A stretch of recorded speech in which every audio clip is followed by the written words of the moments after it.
is Ross Hammond, and as you can tell, I am inconveniently tall. 6'5" to be precise, which some people will tell you is too tall. Me, I'm telling you that, I'm too tall. And I mean, that's a weird thing for people to complain about because height is apparently enviable. A lot of regular-sized folk will tell tall people that they're jealous of us, but I don't understand that because it's not just a life of skinny jeans and roller coaster rides, gang. What a lot of y'all don't realize is that the life of a tall person is mostly just getting pushed to the back of group photos and being afraid of ceiling fans. But I will say that there are some advantages. I know that people are attracted to height, which boggles my mind because, I know that sometimes when I say that I am over 6 feet tall, there are some people who think to themselves, ooh, yes, please. And that makes no sense to me because whenever I see someone who is over 6 feet tall, I just think to myself, ooh, there's someone who also has a hard time buying pants. Neat. I have a girlfriend, and I know that a tall boyfriend is nice for women for some reason. So I'm happy that I'm able to do that for her. I like to think that because I am tall, it means that she can go out and have a sassy Sex and the City style brunch. You know, the kind where she and her gal pals go out and drink too much and talk about the dudes they've boned. I've never seen the show, but I assume that 90% of it is just 4 white women having sassy friend brunches. So anyways, she'd be there and she'd say something like network comedic, like, he is too tall to handle. And they'd all laugh. But then she'd cut the levity by saying, no, I'm serious. He is too tall to handle. What few clothes that do fit him still make him look like an elongated man-child. He lives his life in a persistent nightmare of low ceilings and eye-level umbrellas. He is not of, nor was he made for this world. He is too tall to handle. And then I can only assume she'd give away intimate details about how weird my gross tall body looks when it's naked, but that's just how relationships work, gang. At least according to Sex and the City, which again, I have not seen. So yes, I have a girlfriend. She is here, and things are great, but I have to tell you that I have also had some ex-girlfriends in the past, and I have this one ex who, when we were seeing each other, she was quite a bit more experienced than me, I think is the polite way to say it. And really kind of opened my eyes to a lot of different things. And she wanted to do this one thing one time where she wanted us to make a freebie list. Does everybody here know what that means? I heard an acknowledgement. Yeah, it's just a list of people, list of names that if by some miracle you ever got the chance to sleep with them, you could do it and then your partner can't get mad about it. And she had some pretty good names on her list. You know, there was Ryan Reynolds, Henry Cavill, Chris Hemsworth. You can see why she was dating me. She has a thing for white guys. And then she turns to me and says, so, who's on your list? And I said, kind of nervous, but I said, okay, well, there's Ashley, my friend from work. Christina, your friend from work.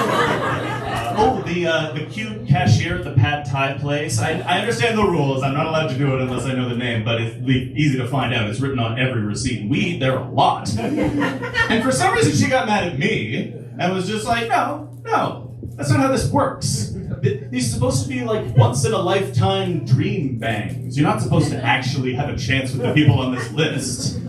To which I said, yeah, I know. That's what I did.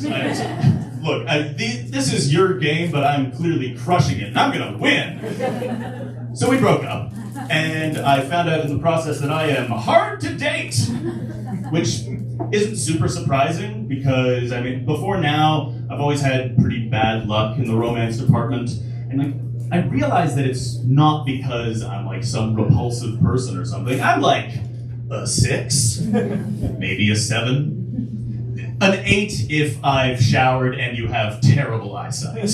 So yes, my type is nearsighted women. But like, I'm cute. I understand that, but that's no man's dream, right? Like, we all want to be a 1990s Leo DiCaprio, but in reality, we are Tobey Maguire now.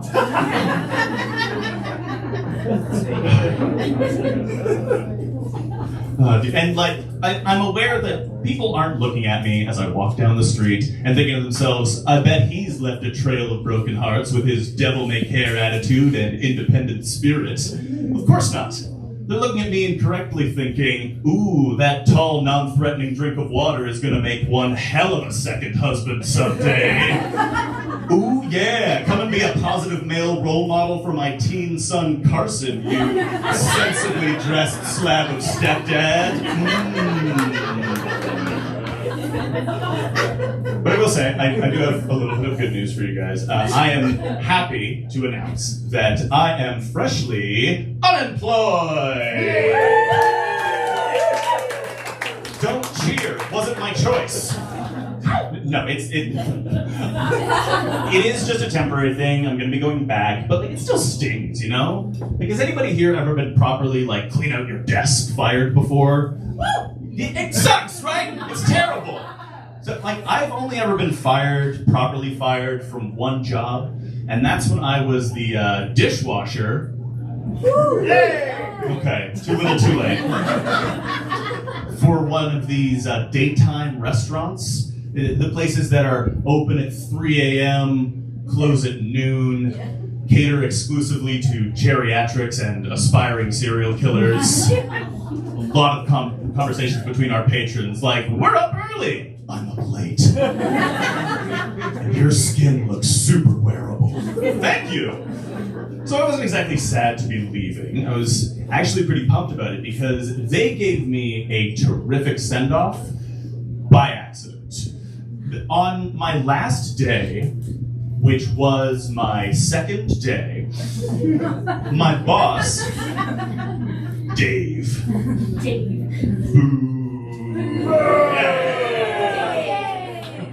Dave comes into the kitchen, he looks at me and he says, Ross, it doesn't seem like you're excited to be here. Which legally doesn't count as a sentence when it's your employer saying that. Like, not unless I'm allowed to turn around and say, oh, I also say stupid and obvious things sometimes. Life. But I didn't say that. I was 18 years old and I desperately needed the money, so I just said, okay. And he continued and said, I just don't think that you're passionate about dishwashing. This is a thing a human being said to me.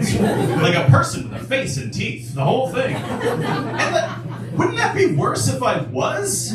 Like, he really wants to come into the kitchen and see me staring into that filthy sink full of gray water and hear me muttering to myself, well, this is the height of my aspirations.